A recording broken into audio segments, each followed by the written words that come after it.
Hello students, welcome to the Cosmos Center for Learning English. This is Rohan sir, and today I am here with formation of adverb.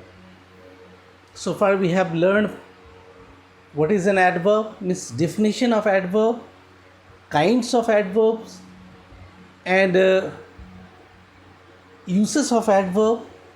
Okay, today we are going to learn formation of adverb. How adverbs, means the word which we call adverb, is formed. Okay, it's very, very important, because if you want to have a command over a particular language, you must know its all concerning elements with their subtleties.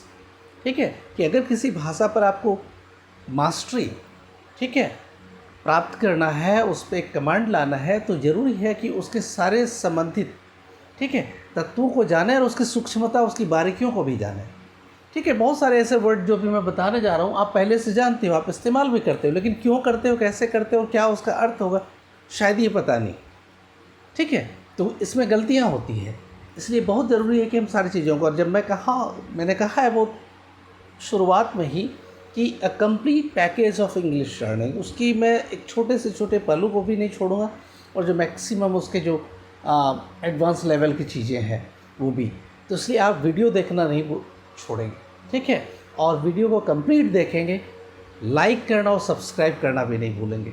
ठीक है, अगर आप नए हैं तो तुरंत subscribe करिए, कि इसके तुरंत बाद बहुत जल्दी, ठीक है, अभी उसकी तैयारी चल रही है, आपका स्पोकन सीरीज स्टार्ट होने वाला है, इसलिए उससे पहले आप सब्सक्राइब तो कर ही लीजिए अगर आप नए हैं तो. ठीक है, और अगर पुराने भी हैं तो अपने जो आपके मित्र बंधु हैं, ठीक है, if you have any friends who wish to learn spoken English, they can join. और यहाँ तो सारी चीज़ें हैं सभी तरह की, चाहे वो सेकेंडरी लेवल के स्टूडेंट्स हैं, या बेसिक लर्नर्स हैं, या एडवांस लर्नर हैं. ठीक है, सबके लिए. दूसरी बात, जो हमारे लिटरेचर के स्टूडेंट्स हैं, पर्टिकुलरली जो स्कूल के सेकेंडरी और हायर सेकेंडरी के, तो उसमें जो पोएम्स वगैरह हैं या फिर जो प्रोज हैं, तो उसमें एक बाकी चीज़ें अवेलेबल है हर जगह, पीडीएफ के रूप में अवेलेबल है, आपके ऑनलाइन बहुत उपलब्ध है. लेकिन एक बात है कि हमें जो सीखना है उससे, एग्जामिनेशन पॉइंट ऑफ व्यू से तो हमें पढ़ना ही है, और उसके लिए मैं स्पेशल वीडियो लेके आ रहा हूँ. ठीक है, जिसमें कैसे आप कम मेहनत में, जितना मेहनत कर रहे हैं उतना में ही मैक्सिमम मार्क्स सिक्योर कर पाएँ, वो तो मैं बताऊँगा ही. लेकिन अभी है कि उसमें हमें अपनी एक समझ डेवलप करना है, एक अंडरस्टैंडिंग डेवलप करना है, कि जैसे होता है कि बहुत सारी चीज़ है, उसमें से हमें सार कैसे निकालें. ठीक है, उसमें जो हमारे अर्थ हैं, उसकी जो मूल चीज़ है उसको कैसे निकालें. मान लिया एक आर्टिकल है 200 वर्ड्स का, उसको पढ़ा, और उसको पढ़ के उसकी जो मूल बातें हैं 2-3 लाइन में उसकी मूल बातों को समेटा जा सकता है. तो ये क्षमता हमें कैसे आएगी, ये क्षमता जब मैं बता रहा होता हूँ तो अब थोड़े से उस टेक्निक पे ध्यान देंगे. जैसे पोइट्री जब मैं पढ़ाता हूँ तो उस पोइट्री जो एक क्या कहते हैं उसको, पोइटिक एप्रिसिएशन. ठीक है, कैसे हम एप्रिसिएट करेंगे किसी पोएम को, उसको कैसे उसके सार को जाने. ठीक है, इन सारी बातों पे ध्यान देना बहुत ज़रूरी है. तो चलिए मैं आता हूँ टॉपिक पर. आप लाइक करेंगे, शेयर करेंगे, ठीक है, अगर आपको अच्छा लगता है तो, और फिर सब्सक्राइब करेंगे अगर नए हैं, और पुराने भी हैं तो अपने, अगर किसी को आप चाहते हैं कि वो लाभ उठाए तो उन्हें आप शेयर कर सकते हैं, सब्सक्राइब करने के लिए कह सकते हैं. चलिए आते हैं टॉपिक पर, फॉर्मेशन ऑफ एडवर्ब. ठीक है, तो बहुत सिंपल है, 4-5 रूल है, लेकिन इम्पॉर्टेंट है, किसी चीज़ को आप नेगलेक्ट नहीं करिएगा. यहाँ पे देखिए, बाय एडिंग एल सिंपली क्या होता है कि साधारण तौर पर एडजेक्टिव में एल जोड़ के, बाय एडिंग मैंने सिंपल रूल को मैंने बहुत शॉर्ट फॉर्मूले के रूप में लिखा है कुछ शब्दों में, ताकि आपके दिमाग में रहे. Bye adding L two an adjective. ठीक है, इसी एडजेक्टिव में एल जोड़ के एडवर्ब बनाते हैं. पहला सिंपल जनरल रूल है. ठीक है, जैसे बैड है, बैडली, बैड क्या है, एडजेक्टिव है, बैड मीन्स बुरा. ठीक है, खराब, तो बैड का एडवर्ब क्या हो जाएगा, बैडली. उसी तरह हैप्पी, हैप्पी मतलब खुश, ये एडजेक्टिव है, तो उसमें एल लगा दिए, हैप्पीली. ठीक है, आनंदपूर्वक, खुशीपूर्वक. फुलिश, फुलिश मीन्स बेवकूफ़. मूर्ख, तो उसका उसमें एल वाई लगा देना फुलिशली, ठीक है, मूर्खतापूर्ण या मूर्खतापूर्वक। फिर हैवी मीन्स भारी, तो उसका क्या हो जाता है, एल वाई जोड़ देने पर हैवीली। फीबल जो कमज़ोर होता है, ठीक है, उसमें एल वाई जोड़ दिया तो क्या हो गया, फीबली। लेकिन एक चीज़ याद रखेंगे, मैंने नोट में यहाँ लिख दिया है, आप ध्यान देंगे। If an adjective ends with L E, अगर कोई एडजेक्टिव एल ई से एंड करता है, ठीक है, ख़त्म हो रहा होता है, तो उसमें क्या करेंगे, सिर्फ वाई जोड़े, ई को हटा देंगे और वाई जोड़ के उसको क्या बनाएंगे, एडवर्ब बनाएंगे, ठीक है। जैसे यहाँ पे अभी मैंने बताया ना, फीबल, एल ई से एंड हो रहा है तो ई हट गया, एल के बाद वाई जुड़ा, ठीक है, याद रखेंगे उसको, मैंने इसे नोट पे लिख दिया। फिर ऐसा भी वर्ड होगा, एडजेक्टिव होगा जिसमें डबल एल से एंड हो रहा हो, तो सिर्फ वाई जोड़ के क्या बनाएंगे, एडवर्ब बनाएंगे, फिर उसमें एल लगाने की ज़रूरत नहीं है। चलिए, काइंड दया होता है, ठीक है, दयालु, तो उसमें क्या लगाएंगे, काइंडली, दयालुतापूर्वक, ठीक है, या दयापूर्वक। तो ये इस तरह से एटसेट्रा, इस तरह के बहुत सारे एग्जाम्पल। मतलब एक रूल ये है कि आप एडजेक्टिव में एल वाई जोड़ के एडवर्ब बना सकते हैं, ठीक है, बात समझ में आ रही। ये जनरली एडवर्ब ऑफ मैनर आपने अगर पढ़ा होगा, ठीक है, मैंने एडवर्ब पे 3 वीडियो डाला है, अपलोड किया है, आप ज़रूर देख लेंगे। एक तो मैंने उसके रूल्स यूसेस पे डाला है, ठीक है, फिर उसके पोजीशन पे डाला है, और इंट्रोगेटिव एडजेक्टिव और रिलेटिव एडजेक्टिव का उसके यूसेस भी शायद हैं, और उसमें एक वीडियो और भी डालने वाला हूँ स्पेसिफिक, ठीक है, इंडिविजुअल जो एडवर्ब्स है उसके यूसेस पे। तो इसलिए आप देखेंगे ये बहुत एक इंग्लिश ग्रामर का एक बहुत इम्पॉर्टेंट पार्ट है, अगर लैंग्वेज को आप स्ट्रॉन्ग करना चाहते हैं तो। चलिए, दूसरा, combining a noun and its qualifying adjective, ठीक है, combining a noun and its qualifying adjective. अब क्या होता है कि किसी नाउन में एडजेक्टिव को जोड़कर, ठीक है, एडवर्ब बनाते हैं, कि कोई नाउन है और उसको जो क्वालिफाई कर रहा है उसी एडजेक्टिव को हमने जोड़ा और दोनों मिलके क्या हो गए, एडवर्ब हो गए। जैसे देखिए यहाँ पे मीन और टाइम, ठीक है, टाइम क्या है, नाउन है, उसको क्वालिफाई कर रहा है मीन, तो मीन टाइम, ठीक है। इसी बीच हम लोग जो कहते हैं ना मीन टाइम, इसी बीच। फिर मीन वाइल, ठीक है, मीन वाइल है, मीन जुड़ा क्या हो गया, मीन वाइल। फिर मिड वे, वे उसमें मिड जुड़ा, मिड वे। फिर times, some plus times, some times, etcetera, ठीक है। तो नाउन के साथ उसके एडजेक्टिव को जोड़कर क्या बनाते हैं, एडवर्ब बनाते हैं। पहला, एडजेक्टिव के साथ एल वाई जोड़ के बनाते हैं। दूसरा, first rule is by adding L Y to an adjective, ठीक है। Second, combining a noun and its qualifying adjective. Did you get this? Now come to the next rule, adding a before a noun.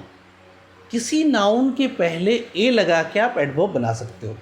बहुत सारे use हम लोग कर रहे हैं, लेकिन अभी तक पता नहीं हुआ कि वो आखिर फॉर्मेशन उसका कैसे हुआ, ठीक है। देख लीजिए यहाँ पे अस्लीप, स्लीप है, सोना होता है, उसके आगे ए लगा दिया तो क्या हो गया, अस्लीप, ठीक है। स्लीप क्या है, वर्ब है, उसके आगे ए लगाया, ठीक है। तो आप देख लीजिए सेंटेंस में उसका इस्तेमाल किस तरह से होता है। तो यहाँ पे सॉरी, वो नाउन के पहले यहाँ पे वर्ब भी होता है, स्लीप वर्ब भी होता है, तो यहाँ पे नाउन के रूप में इस्तेमाल हुआ है। आप देखिए क्या होता है कि स्लीप, ए स्लीप के पहले लगाया, सेंटेंस में यूज़ कैसे करेंगे या कैसे करते हैं, आई फाउंड हिम एस्लीप, मैंने उसको सोया हुआ पाया। और एस्लीप का काम क्या होता है, I found him asleep, I subject है, फाउंड वर्ब है, हिम ऑब्जेक्ट है, और क्वालिफाई कौन कर रहा है उसको, एस्लीप। उसको कैसे पाया, सोया हुआ पाया, ठीक है। तो यहाँ पे एस्लीप। दूसरा, अफुट, ठीक है, अफुट, ए फुट में ए लगा दिया हमने, ठीक है। तो ही वेंट अफुट, ही वेंट अफुट, बात समझ में आ रही है? चलिए, इसी तरह से इस्तेमाल हम लोग कर सकते हैं अहेड, जैसे गो अहेड हम लोग कहते हैं ना, अहेड, अपेस, ठीक है, अवे, एट्सेट्रा। मतलब सिंपल आप याद रखिए कि किसी नाउन में नाउन के पहले ए लगा के एडवर्ब बनाया जाता है, ठीक है। आप कंफ्यूजन नहीं होगा और जो यूज़ करते हैं वो भी पता चल जाएगा। Fourth rule, adding a before an adjective. कुछ एडजेक्टिव के आगे ए लगाकर, जैसे नाउन के पहले हमने लगाया, कुछ एडजेक्टिव के आगे मीन्स पहले, आगे मतलब बिफोर, ठीक है, ए लगाकर क्या बनाते हैं, एडवर्ब बनाते हैं। फॉर एग्जाम्पल एब्रोड, जैसे ब्रॉड होता है ना, ब्रॉड मतलब चौड़ा होता है, ठीक है, ये एडजेक्टिव है, उसके आगे ए लगाया तो एब्रोड। एब्रोड मतलब क्या होता है, विदेश, ठीक है, फॉरेन। एग्जाम्पल सेंटेंस में यूज़ करके बता दिया, माई फादर वेंट एब्रोड, ठीक है, मेरे पिता, ठीक है, मेरे पिताजी कहाँ गए, विदेश गए। अलाउड, जोर से कहते हैं ना हम लोग, अलाउड, लाउड मीन्स क्या होता है, जोर, उसमें ए लगा दिया, अलाउड हो गया। यहाँ पे अलाउड, सी स्पोक अलाउड, वो जोर से बोली। बात समझ में आ रही है? तो इस तरह से एडवर्ब का फॉर्मेशन होता है। बहुत सिंपल है, लेकिन ये जानना जरूरी है। अगर ये पहले आप नहीं जान रहे थे तो आप देखिए अभी जान रहे हैं, अगर पहले से जान रहे थे इट्स ऑल राइट, ठीक है, बहुत अच्छी बात है। आगे चलिए, नेक्स्ट रूल है by adding preposition to some special words, ठीक है, कुछ स्पेशल वर्ड के साथ प्रीपोजिशन जोड़ के भी हम लोग क्या बनाते हैं, एडवर्ब बनाते हैं, और ये बहुत यूज़ में है, ठीक है। और ख़ासकर आप मैगज़ीन, न्यूज़पेपर में देखेंगे या फिर ऑफिशियल लेटर वगैरह में इसका बहुत धड़ल्ले से इस्तेमाल होता है, ठीक है, और ये बहुत इम्पोर्टेंट भी है। देखिए यहाँ पे हेयर है, HERE, ठीक है, by adding preposition to some special words. Here है, हेयर में इन जोड़ा, ये इन क्या है, प्रीपोजिशन है, क्या हो गया, हेयर इन। हेयर में इन मतलब मैंने हिंदी मीनिंग भी लिख दिया ताकि आप उसके अर्थ को समझें, जो इस्तेमाल कहीं पे अगर न्यूज़पेपर पढ़ते हो, आर्टिकल पढ़ते हो, कोई लेटर में अगर आता है तो आप उसके अर्थ को समझ पाएँ। तो हेयर इन मीन्स क्या होता है, इसमें। फिर है हेयर विथ, HERE, हेयर, उसके साथ विथ लग गया तो क्या हो गया, हेयर विथ। इसके साथ हेयर अपॉन, हेयर, हेयर है उसमें प्रीपोजिशन अपॉन लगा, ठीक है, UPON अपॉन, तो क्या हो गया, इस पर। आप अगर कोई स्पेलिंग यहाँ से दिखाई आपको नहीं पड़ रहा है क्लियर, या कोई वर्ड आपको समझ में नहीं आ रहा है तो मैं बोल रहा हूँ, उस समय आप ध्यान देंगे, उसको मार्क करके नोट डाउन कर लेंगे, ठीक है। फिर देखिए हेयर ऑफ, HEREOF, ठीक है, HERE, हेयर, उसमें OF प्रीपोजिशन लगा, और ये प्रीपोजिशन लगने से क्या हो जाता है, इसका, ठीक है, ये प्रीपोजिशन यूज़ करने से क्या हुआ, इसका। फिर है हेयर, HERE, हेयर अबाउट, ठीक है, हेयर अबाउट, तो ये प्रीपोजिशन यहाँ पे लगा तो क्या हो गया, यहीं पास में, हेयर अबाउट, यहीं पास में। जस्ट देयर के साथ भी वही बात है, थोड़ा सा अर्थ बदल जाता है। देखिए जैसे देयर इन मतलब उसमें, यहाँ पे इसमें था, हेयर इन मैंने इसमें, बात समझ में आ रही है, और देयर इन में क्या हो जाता है, उसमें। फिर देयर विथ मतलब उसके साथ, हेयर विथ मतलब इसके साथ था, there with THEREWITH, there with means उसके साथ। जब प्रीपोजिशन को इन सारे वर्ड के साथ ऐड करते हैं तो वो मीनिंग बिल्कुल अलग हो जाता है, ठीक है। और इस तरह से ये किसके रूप में इस्तेमाल इसका होता है, एडवर्ब के रूप में। फिर है देयर अबाउट, वहाँ पास में, हेयर अबाउट यहाँ पास में था। फिर है हिदर टू, HITHER, हिदर, उसमें प्रीपोजिशन टू लगा है, हिदर टू मीन्स क्या होता है, अब तक। देयर आफ्टर, देयर आफ्टर हम लोग कहते हैं ना, तब से। फिर देयर बाय, उसके द्वारा, हेयर बाय इसके द्वारा, एट्सेट्रा। इस तरह के एडवर्ब्स आपको अक्सर मिल जाया करता होगा जब आप पढ़ते होंगे कुछ तो अब इसके बाद गलती नहीं होगी। ये आप पढ़ते होंगे लेकिन वहाँ किस रूप में इस्तेमाल हुआ है शायद आप कभी कभी कन्फ्यूज़ हो जाते होंगे, ठीक है। तो अब ये कन्फ्यूज़न नहीं रहेगा, वो एडवर्ब है तो आप उसके इस्तेमाल भी बहुत बढ़िया से जान जाएंगे कि अब इस्तेमाल हम कहाँ करें उसका। है छोटी सी बातें, ठीक है, ये छोटी छोटी बातें रहती हैं, लेकिन होता क्या है कि अगर हम उसको ठीक से नहीं जान रहे होते हैं तो फिर अनजाने में गलतियाँ होना स्वाभाविक है, ठीक है। और फिर हम उसका फ्रीली इस्तेमाल नहीं कर सकते, जो एक जितना कन्वीनियंटली हम लोग लैंग्वेज में वर्ड्स का इस्तेमाल करते हैं। एक होता है कि जब भाषा पे पकड़ होगी, सारी चीज़ें जब आप जान जाओगे तो वर्ड के साथ आप खेलोगे, ठीक है। और चाहे स्पोकन हो या रिटन हो। आप कभी फुटबॉल खेलते हुए स्टूडेंट को देखा है आपने? जो सेंटर से खेलते हैं लोग, वो देखिए बॉल के साथ इतनी उसकी सहूलियत हो जाती है कि वो इतना क्विक, इतना फास्ट उसको लेके मूव करते हैं, उसको भागते हैं, फिर एक दूसरे से वो झकाते हुए फिर वो कहीं गोल तक पहुंचता है। तो वो देखिए कि बॉल पे कैसी पकड़ हो गई है बॉल के साथ उसकी, ये सबसे नहीं हो सकता है, ठीक है। उसी तरह की बात यहाँ भाषा के साथ भी है। जब शब्दों के साथ आप खेलना सीख जाएंगे, जब सेंटेंस स्ट्रक्चर को ठीक से आप जान लेंगे, उसके मीनिंग, मैंने पहले भी बताया कि वर्ड का कोई पर्टिकुलर मीनिंग नहीं होता, एक बेस मीनिंग है उसके बेसिक लेवल पे जानने के लिए। लेकिन होता है क्या कि जो जिस संदर्भ में उसका इस्तेमाल होगा, जिस कंटेक्स्ट में, ठीक है, इस्तेमाल होगा सेंटेंस में, उसी कंटेक्स्ट में वो वहाँ पे वो अपना मीनिंग रिवील करेगा कि मैं क्या हूँ, ठीक है, और मैं क्या कहना चाहता हूँ। बात समझ में आ रही है? तो ये बहुत इंपॉर्टेंट है इन सारी बातों को जानना। तो हम लोग यही रखते हैं। और एक दूसरी बात मैं बताना चाहूँगा कि आप जब कुछ पढ़ रहे होते हैं, कुछ जान रहे होते हैं, थोड़ा सा क्वालिटी पे, उसके लुक पे मत जाइए, अपीयरेंस पे नहीं जाना चाहिए। अपीयरेंस में होता है क्या कि जैसे अगर मैं काइन मास्टर से पढ़ा रहा होता, अभी बहुत सारे ऐप आए हुए मार्केट में, तो उससे अगर मैं बता रहा होता तो बहुत सारी चीज़ें दिखता, आपको बहुत सुंदर सा दिखता, ठीक है। लेकिन एक बात है कि उसमें वो बातें आपके जेहन में नहीं घुस पाती जो मैं यहाँ पे खड़ा होकर आपके लिए कर रहा हूँ, ठीक है। वो मैं भी कर सकता हूँ, उसको करूँगा भी आगे जहाँ ज़रूरत उसकी है।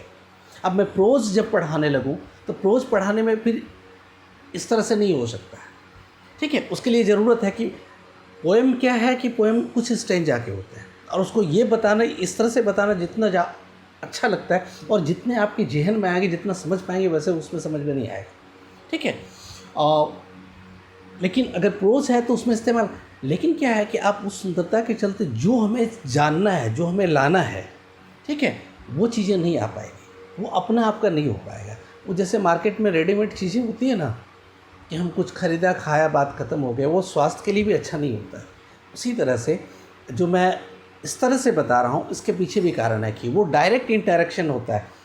ये बात अलग है कि अभी मैं लाइव स्ट्रीमिंग में नहीं हूँ। लाइव स्ट्रीमिंग जब होगी, जब आपके सब्सक्राइबर की संख्या बढ़ जाएगा, तो मुझे परमिशन जब यूट्यूब देगा कि मैं लाइव आपके साथ आ पाऊँ, तो इंटरेक्शन होगा, फिर आप जान पाएंगे मुझे भी ठीक से। अभी मैं जो बता रहा हूँ आप सुन रहे हो, अगर उसमें से एक दो है कोई, आप व्हाट्सएप पे कभी क्वेश्चन डाल सकते हो, तो फिर मैं उसका एक्सप्लेन करता हूँ, या फिर मैं व्हाट्सएप पे ही जवाब दे देता हूँ, ठीक है। लेकिन ऐसे डायरेक्ट इंटरेक्शन नहीं हो पाती है। अभी आप मुझे सुनते हो या देखते हो, लेकिन एक बात याद रखिएगा कि जो बताया जा रहा है, जिस तरह से बताया जा रहा है, मैं आपकी ज़रूरत को देखते हुए, इसलिए आप वीडियो देखना कुछ समय बाद, 1 महीने 2 महीने बाद, अगर आप ठीक से देख रहे हो वीडियो को मेरा, तो आप खुद ही अनुभव में आने लगेंगे। मैं टीचर बनाता हूँ, स्टूडेंट नहीं, याद रखिएगा, ठीक है। मैं पढ़ाता नहीं, सिखा रहा होता हूँ। नहीं तो मैं खड़ा होके यहाँ पे ये बहुत छोटी सी चीज़ें थी, डायरेक्ट मैं लिख के दे दिया होता, किसी ब्लैक बोर्ड पे उतार लो, इस तरह से फॉर्मेशन होता है। लेकिन मैं बता रहा हूँ एक वर्ड को, होता है क्या कि जब मैं आपके साथ डायरेक्ट हूँ, और तो वो असर ज़्यादा पड़ता है। अभी बहुत सारे वर्ड को आप देख के लिख सकते, ये उपलब्ध है, इसके ग्रामर के बुक्स हैं, गूगल में तो हर जगह उपलब्ध मिलेंगे आपको। फिर इस तरह के आप यूट्यूब में देख लीजिए, बहुत सारा है। लेकिन बात है कि आपको वो मिल जाना चाहिए, आपके अंदर उतरना चाहिए, ये इम्पॉर्टेंट है, ठीक है।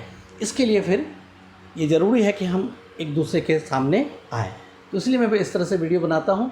तो चलिए आप इसको देखेंगे, और इसमें जो प्रॉब्लम कहीं अगर आपको आएगा तो ज़रूर, मैं बार बार कहता हूँ, कमेंट बॉक्स में डालिएगा, और पसंद आए तो आप शेयर करिए, लाइक करिए, और सब्सक्राइब करने के लिए कहिए कि नहीं, जो आपके करीबी हैं, जो जानना चाहते हैं, जो सीखना चाहते हैं। और अगर आप नए हैं, देख रहे हैं, तो ज़रूर सब्सक्राइब करिए। आज मैं टॉपिक पे के से ज़्यादा कुछ एक्सप्लेनेशन और कुछ मैं सजेशन दे डाला, ठीक है। लेकिन मैं हर वीडियो में ऐसा करता नहीं हूँ, चूँकि ये टॉपिक छोटा था, इसलिए। चलिए, तो आज यही हम लोग विदा लेते हैं, फिर मिलते हैं अगले वीडियो में। बाय।